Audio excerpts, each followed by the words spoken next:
Hello student. आज हम लोग उपस्थित हुए एक नए टॉपिक के साथ।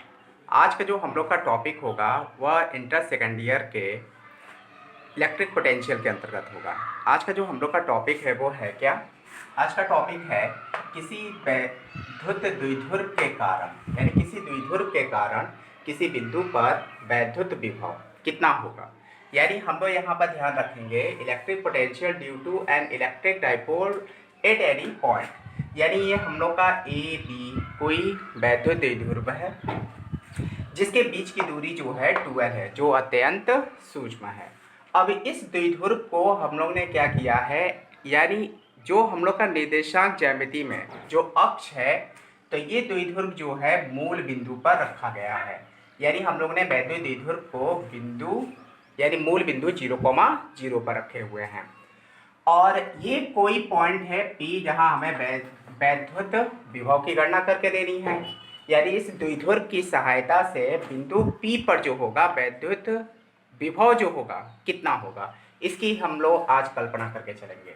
तो हम लोग ध्यान देंगे, मान लेते हैं जो हम लोग का द्विध्रुव है इसका ये जो पॉइंट है A, इस पर चार्ज है +Q, और जो पॉइंट B है इस पर है चार्ज -Q। अब मान लेते हैं कि ये इसका मूल बिंदु पॉइंट है, यानी मध्य बिंदु है, तो यहाँ से यहाँ तक का डिस्टेंस L हो जाएगा और यहाँ से यहाँ तक का डिस्टेंस L हो जाएगा। और मान के चलते हैं कि प्लस चार्ज यानी जो +Q चार्ज है, यानी ये पॉइंट है, यहाँ से जो P का जो डिस्टेंस है वो है R1, और जो माइनस चार्ज रखा हुआ है यहाँ से जो P का जो डिस्टेंस है वो R2 है। तो ये हम लोग डिस्टेंस पहले काउंट करेंगे। तो पहले हम लोग ये पता लगाएंगे कि +Q चार्ज के कारण, यानी जो ये +Q चार्ज दिया हुआ है इसके कारण बिंदु P पर विभव कितना होगा, और फिर -Q के कारण बिंदु P पर विभव कितना होगा। पहले हम लोग इसकी काउंटिंग कर लेते हैं। मान लेते हैं जो हम लोग का P पॉइंट है उसका ध्रुवीय निर्देशांक जो है कितना है, r, θ है। क्योंकि यहाँ पर हमें सपोज कोई ना कोई थीटा करना पड़ेगा, तो इसलिए मान लेते हैं कि यहाँ से यहाँ तक का जो नेक्स्ट डिस्टेंस है, यानी यहाँ से यहाँ तक का जो डिस्टेंस है वो हम लोग कल्पना कर लेते हैं कितना है, r है। तो पहले हम लोग देखते हैं +Q आवेश के कारण बिंदु P पर वैद्युत विभव कितना होगा। तो इस चार्ज के कारण इस पॉइंट पर जब हम लोग पोटेंशियल की गणना करेंगे तो V1 मान लेते हैं 1/4πε0 Q, और डिस्टेंस है कितना, R1 है। अब यहाँ से इस पॉइंट पर जानते हैं, यानी इस -Q आवेश के कारण बिंदु P पर जो हम लोग का वैद्युत विभव होगा वो होगा कितना। तो V2 = हो जाएगा 1/4πε0, और ये हो जाएगा हम लोग का -Q/R2 हो जाएगा। क्योंकि इसमें जो हम लोग देख रहे हैं कोई जो P पॉइंट है, मान लेते हैं बीच में जो मीडियम है वो हम लोग का एयर है, तो इसलिए हम लोग यहाँ पर 1/4πε0 लगाए हैं, K का वैल्यू 1 लगा कर चले हैं। तो इन दोनों चार्जेस के कारण, यानी जो हम लोग का द्विध्रुव है वो +Q और -Q आवेश से है, इसलिए बिंदु P पर जो परिणामी विभव होगा वो आखिर में कितना होगा। तो V = V1 + V2, यानी इस चार्ज के कारण A पॉइंट पर जो है और B पॉइंट पर जो चार्ज है उसके कारण बिंदु P पर जो पोटेंशियल होगा V = V1 + V2 हो जाएगा। तो यहाँ पर V1 का वैल्यू रख लेंगे 1/4πε0 Q/R1 हो जाएगा, और ये हो जाएगा V2, ये हो जाएगा हम लोग का ये वैल्यू 1/4πε0 Q/R2 हो जाएगा। अब हम लोग देख रहे हैं Q यहाँ से और अपॉन में 4πε0 कॉमन है, तो Q/4πε0 कॉमन ले लेंगे, यहाँ पे 1/R1 बचेगा और यहाँ पर -1/R2 बचेगा। तो ये हम लोग का आ गया क्या, +Q और -Q चार्ज के कारण बिंदु P पर विभव आ गया। लेकिन हम लोग का जो यहाँ पर पोजीशन लिया गया है वो कुछ डिफरेंट है, तो हम लोग यहाँ पर इस इक्वेशन को आगे बढ़ाते हैं। मान लेते हैं बिंदु A से OP पर एक AC, यानी A पॉइंट से इस OP जो रेखा है इस पर एक लंब डाल दिया गया जो हो गया AC, और B से यानी -Q जो चार्ज है यहाँ से एक और रेखा डाल देते हैं, यानी ये जो हम लोग का OP रेखा PO रेखा आया है इसे आगे बढ़ाते हैं यहाँ तक OD, यानी ये रेखा, और ये ऐसा बढ़ाएंगे कि ये 90 डिग्री हो। तो यहाँ पर कंडीशन है कि ए से OP पर AC लंब डाला तथा PO यानी P से O का डिस्टेंस आगे बढ़ाया तथा इस पर बिंदु B से BD लंब डाल दिया, यानी ये BD लंब डाल दिया। तो हम लोग यहाँ पर देखेंगे क्या कंडीशन, यानी हम लोग यहाँ पर ध्यान रखेंगे OC का जितना डिस्टेंस होगा उतना ही डिस्टेंस होगा हम लोग का इस OD का डिस्टेंस होगा। तो हम लोग इसकी कल्पना कर लेते हैं। ये हो गया A, ये हो गया C और ये हो गया O। और इसमें हम लोग ये कोण देख रहे हैं कि थीटा है, कोण O ये थीटा है। और इसका डिस्टेंस हम लोग AO का जो डिस्टेंस हम लोग देख रहे हैं यहाँ पर वो है कितना, AO का डिस्टेंस है L। और हमें चाहिए क्या, O और C चाहिए, OC का डिस्टेंस कितना होगा। तो यहाँ से हम लोग cos थीटा अगर लगा देते हैं तो ये हो जाएगा क्या, ये हो जाएगा आधार बटा OC बाई AO हो जाएगा। तो OC का जो डिस्टेंस आ जाएगा AO cos थीटा अर्थात L cos थीटा हो जाएगा OC। तो इसका वैल्यू आ जाएगा कितना, L cos थीटा और सेम यही इतना होगा L cos थीटा हो जाएगा। तो यहाँ पर हम लोग देखेंगे OC बराबर OD है तो इसका वैल्यू आ गया L cos थीटा। अब यहाँ पर हम लोग ध्यान देंगे, हमें तो डिस्टेंस चाहिए क्या, AP जो R1 है। तो सपोज डेट मान के चलते हैं कि CP का जो डिस्टेंस है वो AP के इक्वल है। तो इस स्थिति में हम ध्यान देंगे AP का जो वैल्यू है वो CP के इक्वल है। और CP का अगर डिस्टेंस निकालना चाह रहे हैं तो हम लोग करेंगे क्या, OP में से हम लोग यहाँ पर CP को माइनस CP हमें निकाल कर देना है। तो हम लोग यहाँ पे OP में से OC को अगर माइनस कर देते हैं, OP में से OC अगर माइनस कर देते हैं तो हमें डिस्टेंस निकल कर चला आता है क्या, CP। और CP का जो डिस्टेंस है वो AP के बराबर है। तो यहाँ पर हम लोग देखेंगे कि जो हम लोग का AP का वैल्यू अर्थात R1 जो प्राप्त होगा, OP का डिस्टेंस जो है कितना माने हैं R, और OC का जो डिस्टेंस आया हुआ है वो आया है L cos थीटा आ गया है। अब हम लोग ले लेते हैं यहीं से B, यानी B से जो हम लोग का P का डिस्टेंस है, यानी BP का जो डिस्टेंस होगा R2 जो होगा वह हो जाएगा क्या, OD। और OD का डिस्टेंस है हम लोग का L cos थीटा।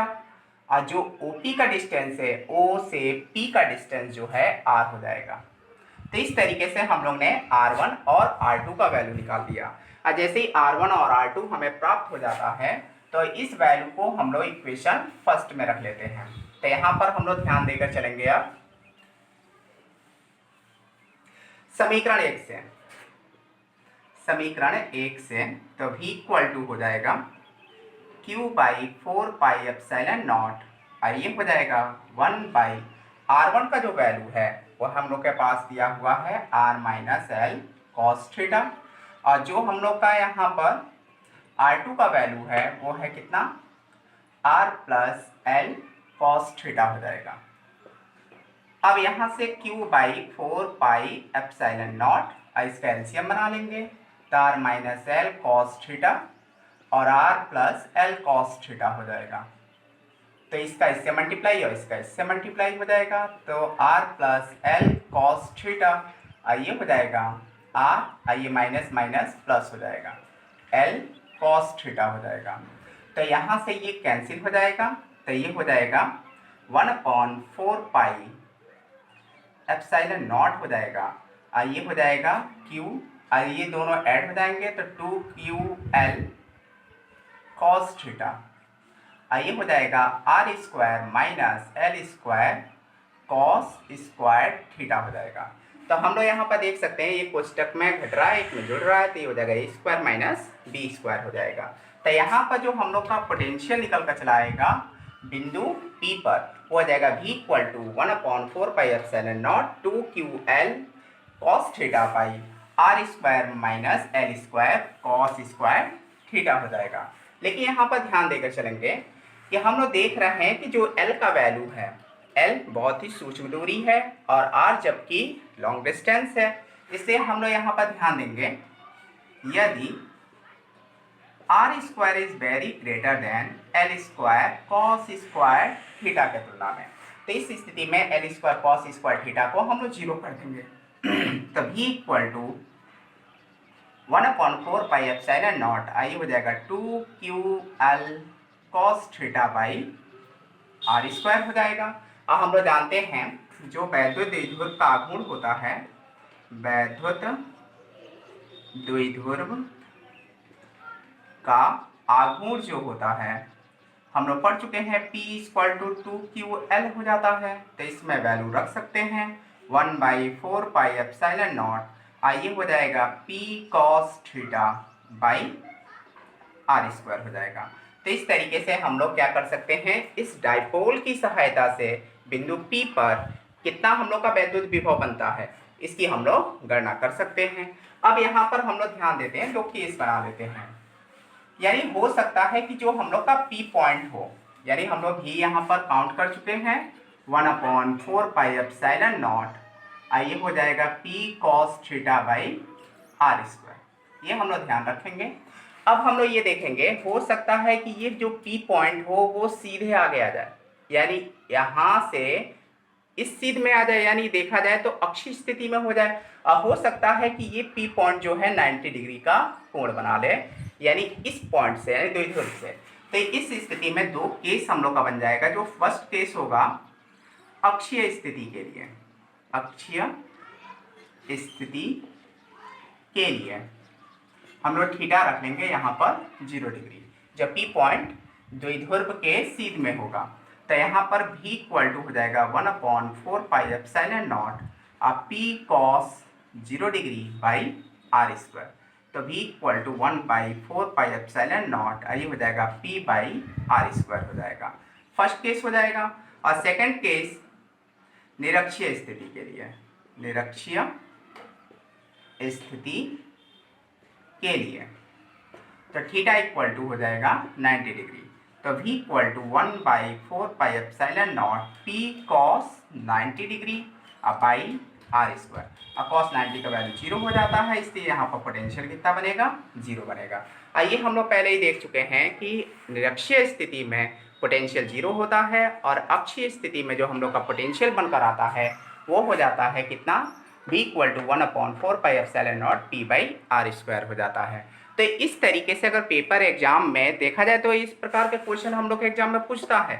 अगर पूछ रहा है अक्षीय स्थिति निरक्षीय स्थिति, अगर वो कंडीशन हमें याद नहीं है तो इस कंडीशन से हम लोग अक्षीय स्थिति और निरक्षीय स्थिति दोनों की गणना कर सकते हैं। अगर बच्चों ये वीडियो तुम्हें अगर समझ आया हुआ है तो प्लीज़ इसे लाइक करो, कोई दिक्कत आ रही है तो कमेंट करो, और फिर इस चैनल को सब्सक्राइब अवश्य कर लो यदि तुम इस चैनल पर पहली बार हो।